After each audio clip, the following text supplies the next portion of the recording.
Hello, I'm Michael Cantrell, and you are listening to the Prison Officer Podcast, a place to have a conversation about the forgotten cops that work in this country's jails, prisons, and correctional centers.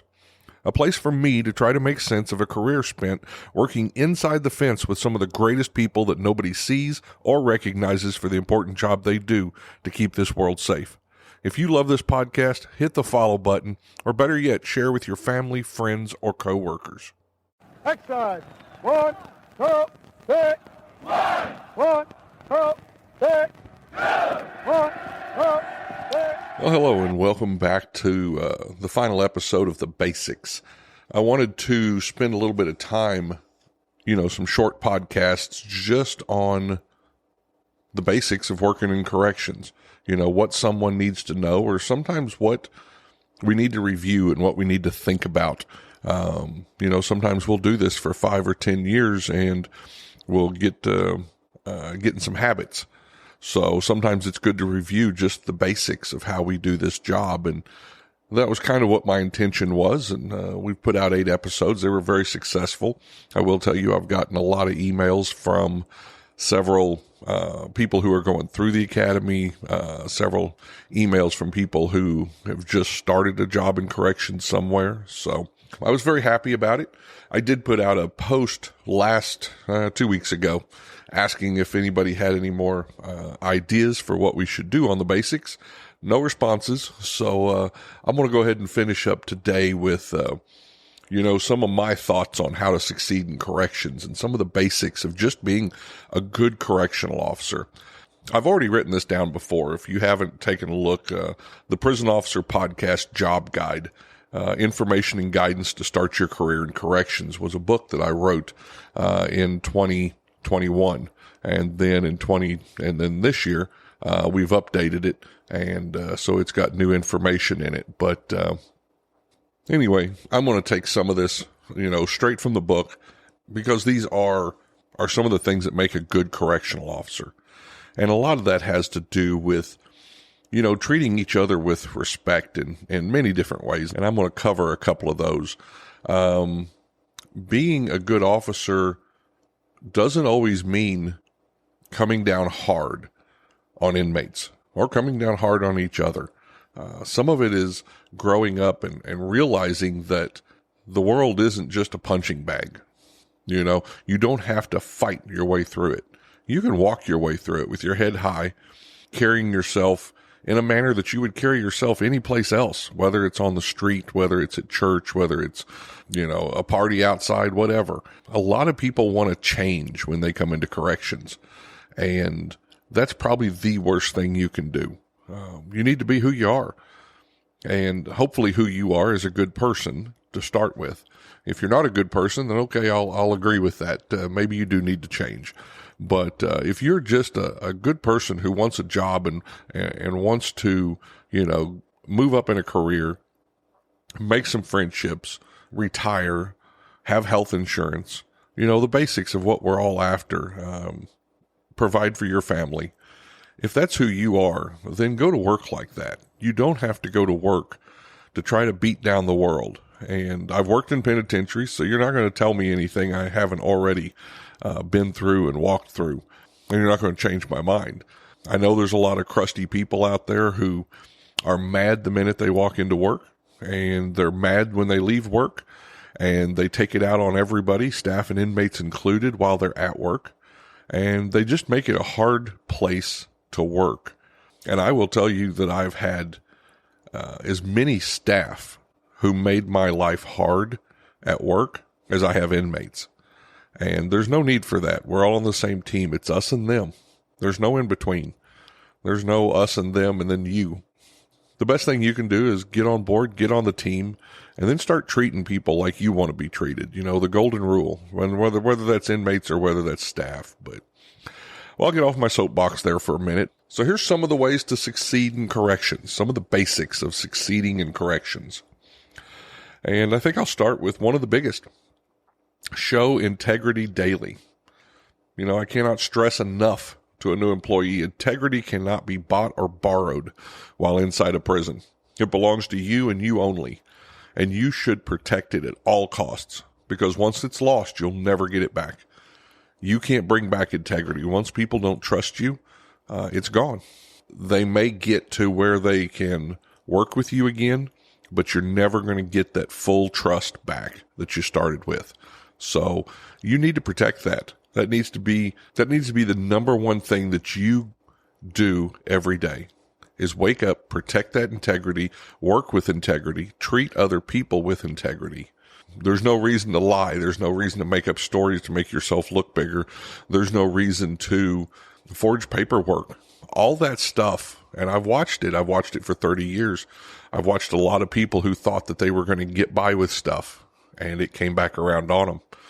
And once that happens, you lose everybody's trust. Not just staff, but you also lose the inmates' trust. And if you can't have a certain level of trust with the inmates you work with, then you're ineffective as a correctional officer. Lead others. And how important is that inside? How important is leadership?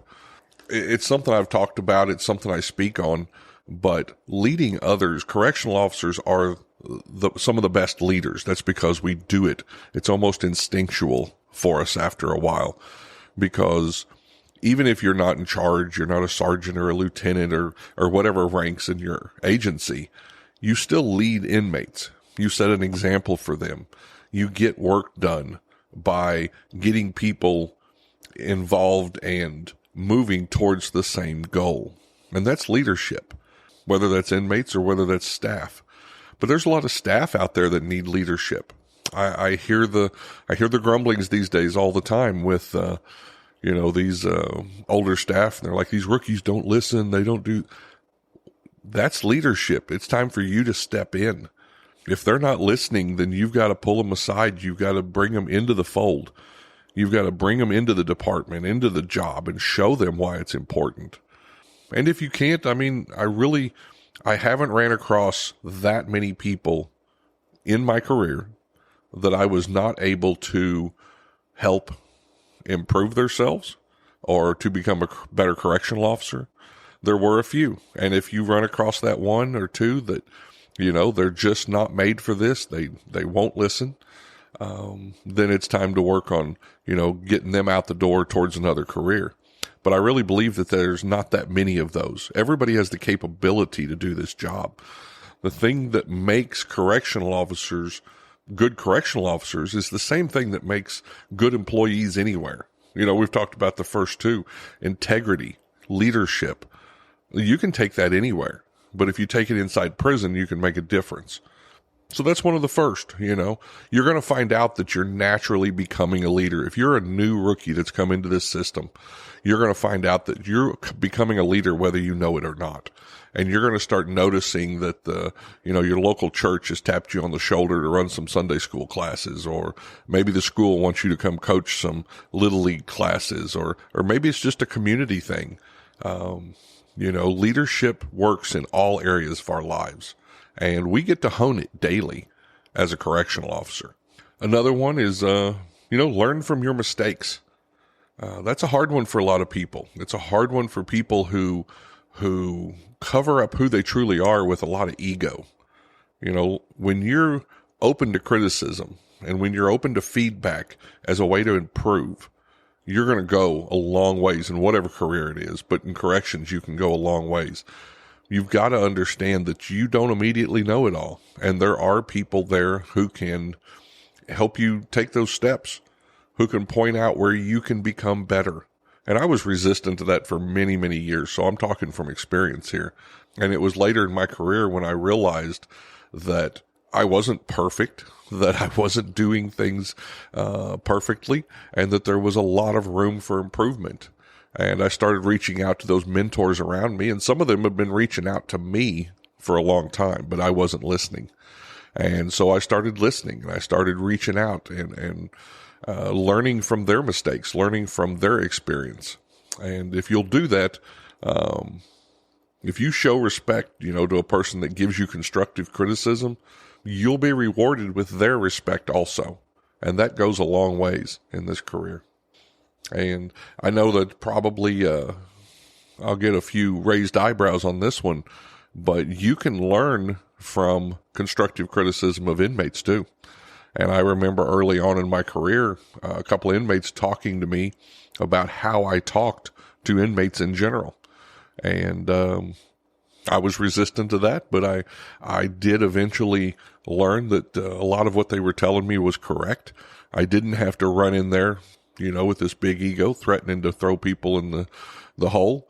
Communication goes a long ways. Integrity goes a long ways. So there's another one. Learn from your mistakes. And here's one that I think is very important, and it's probably as important now as ever, and that's be there for others. Be there for others. There's a lot of people that you work with who have things going on at home, and they hide it when they come to work. And we all get caught up in our own lives, and we all get caught up in, what's going on around us, that we don't take time sometimes to listen to the staff around us. And I know if you've been in corrections at, very long, just about any agency, you've probably already dealt with, staff suicides. It's just going crazy. And I don't know if it's because of where I sit or because I hear from more people these days, but there's almost an epidemic of staff suicides going on. And these aren't people who outwardly look like they have a lot of problems. They look like they've got some pretty decent lives, but somewhere deep inside, they don't feel like life's worth living anymore. And that's sad. And I really do think that a lot of that could be solved just by when you ask somebody in the morning, hey, how you doing today? That passing, making conversation. Take a second, listen, see what they say. Don't just make it a passing conversation. See if they do need to talk to somebody. See if they do need someone who's, there for them a little bit. And in corrections, we need to know that we're never alone. We're outnumbered from the moment we walk into work to the moment we walk out. And some of the best bonds I've ever built, relationship bonds, happened at some of the roughest prisons that I've worked in, because there's no room for little squabbling. There's no room for these little problems. When you're dealing with big problems every day, you build tight relationships. You get close to the people around you, because when you're on the bottom of that dog pile, those are the people that are running to help you. And that means a lot. And if you haven't experienced that yet, you probably won't know it fully until you do experience it. It'll change the way you look at everything one of these days. I've had it happen a couple of times to me. You can look when everybody's responding to a body alarm, and I've told other people this, but I think it's absolutely true. If you see staff responding to a body alarm, you can see who's been on the bottom of that pile and who hasn't by how fast they're running. There's the people that have experienced that, and they understand 15 seconds, 30 seconds feels like 30 minutes, and they're running as fast as they can. And then you get those people who haven't experienced that, and they're just jogging. They're trying not to get there too soon because they don't want to deal with it. But pay attention next time in the hallway, and you will see who's been on the bottom of that dog pile and who has needed someone in the past. And that's why it's so important that, you're there for others, because next time they may need you. So another one that I like talking about real quick, and this is pretty simple and easy. It seems to be a little bit more of a problem these days, but be on time. Shouldn't be a point of discussion. The impression you give when you show up right on time, or even worse, is that you don't care. You don't care about the people you're relieving. You don't care about the job. You don't care about anything. And that's the impression that you're giving. You may not realize that, but there's nothing wrong with showing up 5 minutes early. I will talk that the Federal Bureau of Prisons, they got rid of the shift briefing, and that's a bad thing. When I was with Missouri Department of Corrections, we had shift briefings. We came in 15 minutes early on our own time, so that we could catch up, so that we knew what was going on, so that we could pass on information. And that was a good thing. I'm sorry that there are a few people, and most of it's been pushed by the unions, but the people that think they don't have 15 minutes for their fellow workers, I'm sorry for them. I'm sad for them because this job is important and the safety of everybody is important. And if me showing up 15 minutes early, it's not about giving the man anything. It's not about, not getting paid for whatever. It's about me caring about my fellow staff. I care enough to show up and know what's going on and be ready for that shift when it's time. I know we can't do that anymore at most places. I think there's still a few that are doing shift briefings, and I applaud you. But if nothing else, be on time. It's not fair when you've had that person who's put in their 8 hours and you're running 5-10 minutes late. And rarely do I run across the person who's 5 or 10 minutes late once in a while. You either have people who are on time all the time, or you have people who are late all the time. And don't be one of those people. That's just pretty simple. Here's another one, and this should just be basic, but I wonder sometimes how some of you people live at home. But clean up after yourself. I tell the story. One quarter, I got put on a relief post where I was a rover for a couple of days. I was in a tower one day, and I was in another tower the other day. And the one tower, I'd go up there and I worked with this officer, and he was clean as could be. He spit shined everything. And I'm saying you could eat off the floor. It was so clean up there. And then I'd go over to the other tower on the other day, and you could eat off the floor over there too. But it's because the officer I relieved was just filthy. He literally would just pull a trash can up in front of his chair and just eat with stuff dropping, part of it into the trash can, part of it into the floor. And it was just nasty to have to come up there and sit in that chair where he'd been eating greasy chicken or whatever. It's on the armrests and there's pieces of food in the floor. Don't do that to each other. Be an example to others and clean up after yourself. Wipe your table off when you get done, wipe your keyboard off if you've been eating your bologna sandwich while you're writing a report. That's just, it's just hygiene. It's just being a good person to each other. I shouldn't have to come in, neither should anybody else, and clean up after you. So if you're one of those pigs, learn to clean up after yourself. And I'll just leave it at that. Another one is no policy.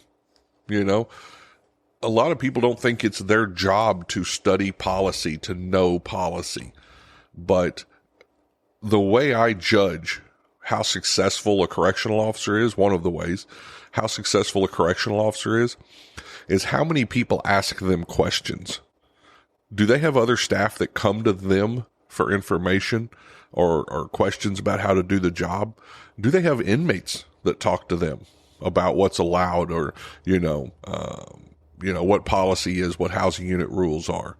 If you see an officer who has lots of staff who talk to them and ask them questions and look to them as a mentor, if you see staff who have inmates that come to them as an expert in policy and rules in the institution, then you see a good correctional officer.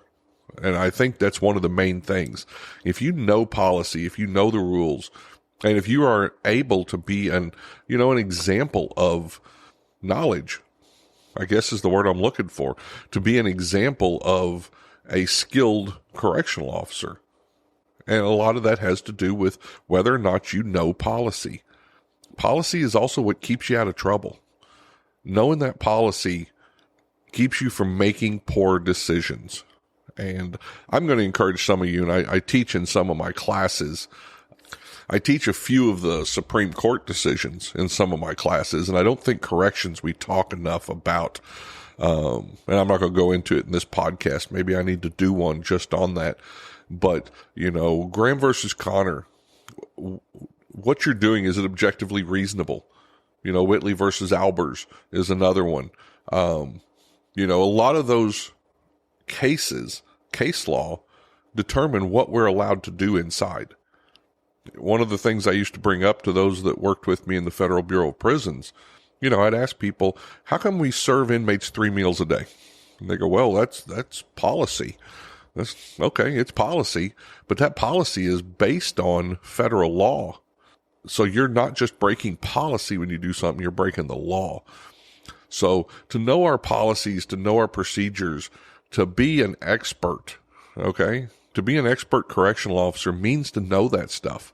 And it means to study it once in a while and keep up on it because it does change.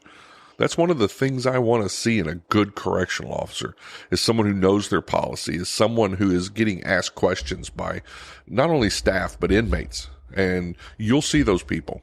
And finally, I guess the last thing I'll talk about on this one is, just shine bright.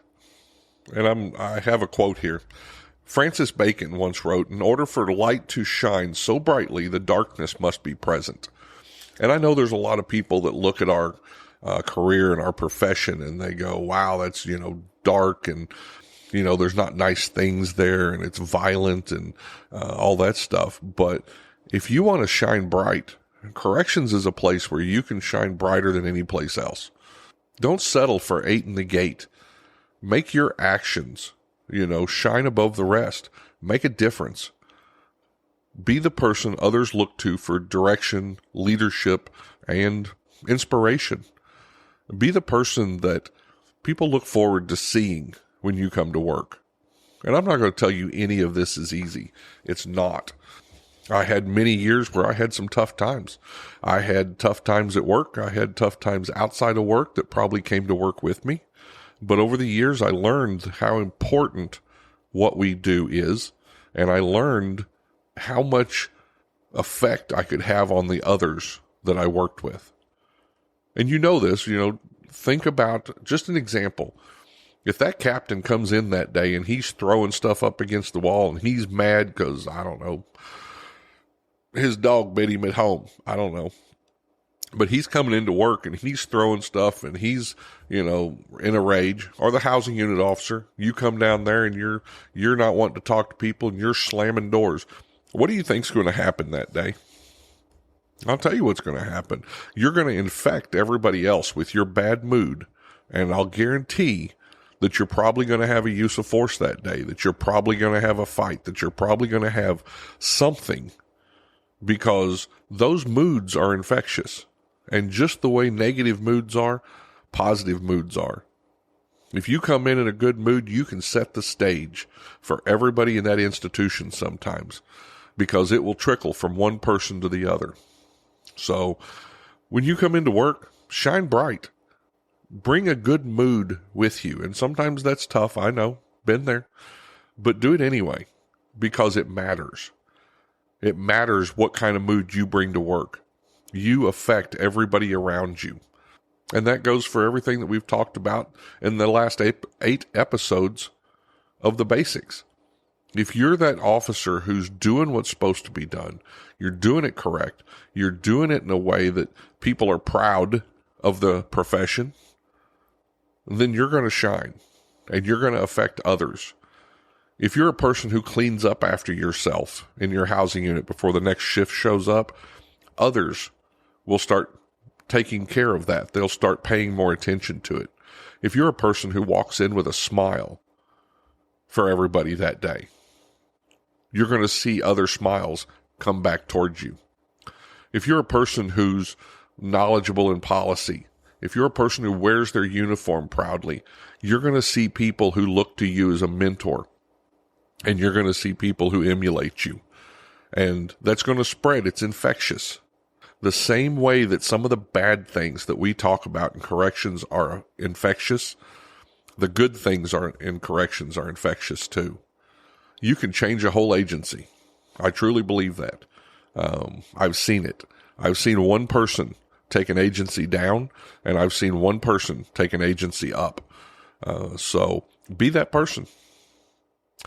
That's it for me. I hope you enjoyed these episodes of the basics. We'll take a look when we get some time, and maybe we'll come up with another idea to fill in our every other week schedule with the Prison Officer Podcast. If you haven't yet, take a look on Amazon, the Prison Officer Podcast Job Guide, information and guidance to start your career in corrections, and I'll have that down there in the show notes. If you haven't listened to the other episodes, please jump on the Prison Officer Podcast and listen to those episodes. We've had some real good interviews in the last few weeks, and we've got some more coming up. Thank you for what you do out there, and watch your back. Exercise. 1, 2, 3. 1, 2, 3. 1, 2, 3. If you enjoy these podcasts, the best way to support the Prisoner Officer Podcast is to share these episodes with your friends or family on social media. Let me invite you to visit www.theprisonofficer.com. If you haven't already, check out the Prison Officer Podcast on Facebook and click that little follow button. Or leave us a message, or better yet, leave us a review. And if you're listening to us on Apple Podcast, Google, or Spotify, please click the subscribe button. Until next time, I'm Mike Cantrell. Watch your back, and please take care of each other out there behind those walls.